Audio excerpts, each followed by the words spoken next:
Hello बच्चों, यहाँ प्रश्न निम्नलिखित सारणी का लघु विधि से समानांतर माध्य ज्ञात कीजिए। तो चलिए इस प्रश्न को हल करते हैं। तो मुख्य अवधारणा अगर मैं इस प्रश्न का लिखूं, तो अगर मुझे लघु विधि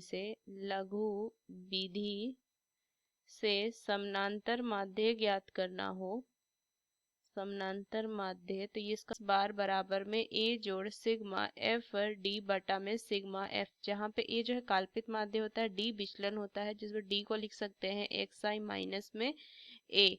तो चलिए इस प्रश्न को हल करते हैं। एक्स आई क्या है? मध्यमान, उच्च सीमा जोड़ निम्न सीमा बटा 2।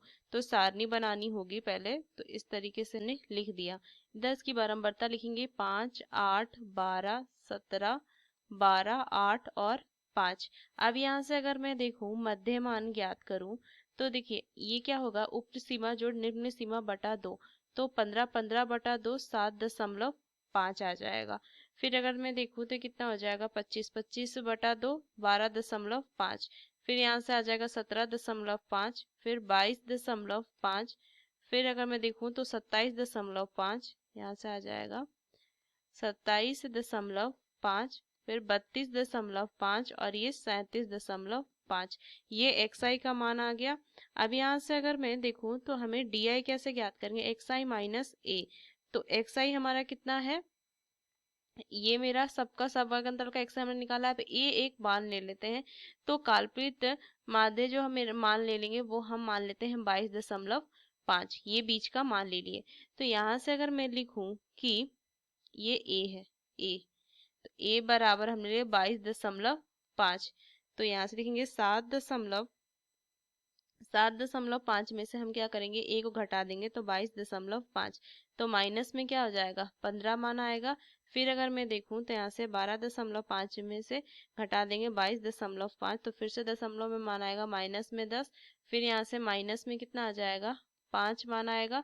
तो ये कितना हो जाएगा, 22.5 में से 22.5 को घटा देंगे 0। फिर अगर मैं मान देखूं तो कितना हो जाएगा, ये यहाँ से 5 आ जाएगा मान। फिर अगर मैं मान देखूं तो यहाँ से 10 और ये 15।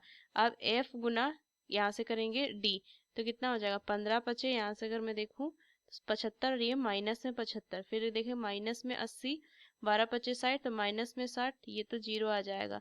फिर अगर मैं देखूं तो 12 पचे, यहाँ से फिर से 12 पचे 60, यहाँ से ये 80 आ जाएगा मान, और ये कितना हो जाएगा 15 पचे, तो ये कितना आ जाएगा यहाँ से 75। तो देखिए अगर मैं सबको इसका योग कर दूं तो ये सिग्मा एफ डी जो है वो 0 आ जाएगा। और बारंबारता का योग जो देखूं मैं, सिग्मा सिग्मा एफ, यहाँ से लिखेंगे सिग्मा एफ बराबर, तो ये आ जाएगा 67। ये मान जो आ जाएगा वो 67 आ जाएगा। तो यहाँ से अगर मैं माध्य ज्ञात करूँ तो ये कितना हो जाएगा, 22.5 जोड़ में ये 0 हो जाएगा पूरा। तो यहाँ से माध्य जो आ जाएगा वो 22.5 आ जाएगा। यही इसका सही उत्तर होगा, 22.5।